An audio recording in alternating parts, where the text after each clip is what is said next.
So guys, I'm back with another video and for today's video ay share ko sa inyo yung mga na-applyan ko sa WeChat. Okay, WeChat is an app from China and if mag-EESL ka or ESL ka, dapat meron ka nito kasi most of the managers, especially yung medyo what you call this, medyo private na company, private na students, and also high rate ay nandito sa WeChat.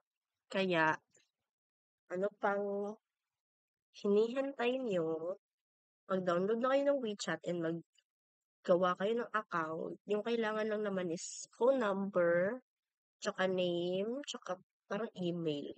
Yun lang.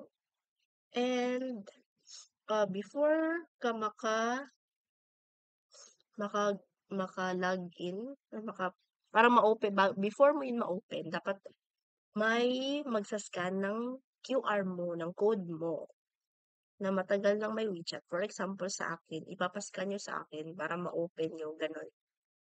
Basta gano'n lang din siya. And dahil andito lang din naman tayo, share ko yung kaso nag-delete ako eh. I-share ko yung um WeChat account ng mga Chinese managers and Filipino teachers na pwede niyong applyan. Gusto niyong malaking rate. Okay, first is WeChat ID niya ay Kim, Khim, what you call this? Yung minus, parang dash 2555. So, eto. So, siguro ilalagay ko na lang yung um, WeChat ID niya para makita niyo. So, guys, they are Chinese, so dapat mag-English kayo. And kung ang reply nila ay Chinese, ilong press mo lang yan at mata-translate na yan into English. So, ganun siya. Huwag nyo lang pahirapan yung sarili nyo, guys. Next is, okay, WeChat ID ni Ma'am Jasmine. Eto, nakapag-work ako dito. Kaya lang, natatandaan ko, may last sahod ako na sobrang liit lang. Like, uh, 200 plus, 200 pesos plus. Hindi pa binigay kasi nag-resign ako. Yun. So, yung name niya, WeChat ID is YESUA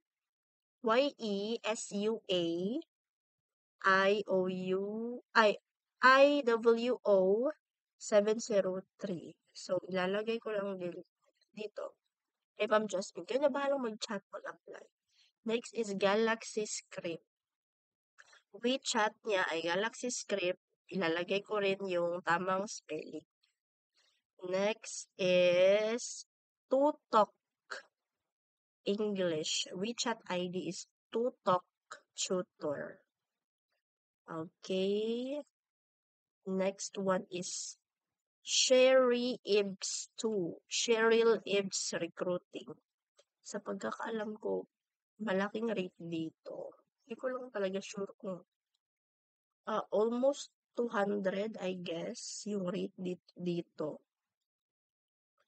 Next ay eto, nakapag-private student ako dito. Kaya lang, parang nadali lang ako dito kasi yung time na yun, yung noise cancelling headset ko ay di na gumagana. Ewan ko kung bakit. Nung di pa ako Nung wala pa akong private student, nagana naman siya. Pero nung nagka-private student ako, yung biglang hindi gumana. Parang ewan. Okay, the rate here is 71 class. 70 ba yun? Basta 71 class. So, nagka-student ako dito ng dalawa. And we meet um Tuesday at anong day ba yun? Basta sa isang week, parang dalawang beses kayo magkikita and then 70 each yung ano, 25 25 minutes. So her name is Princess with Zil Zalarde. Ilalagay ko lang din yung WeChat ID niya. Okay, next is this one. Ito, sobrang laki ng rate dito. Nasa mga dollars. Mr. Lin. WeChat ID niya ilalagay ko din upang ma-applyan nyo.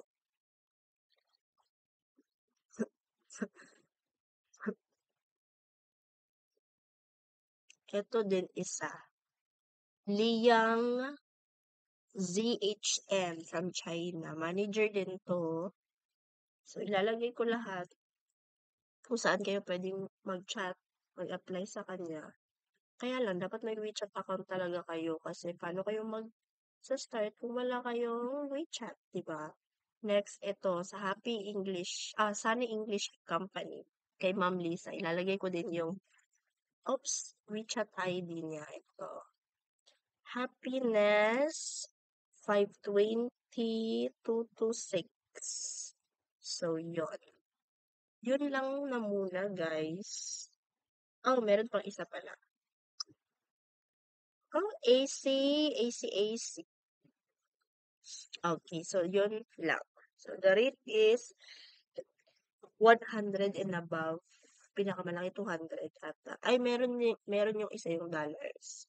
So, kayo nang bahalang mag-apply sa WeChat, i-PM nyo sila, send nyo yung full compute requirements nyo, like class in, what else? CV, resume, self-production video, TEFL certificate, kung ano pang meron kayo.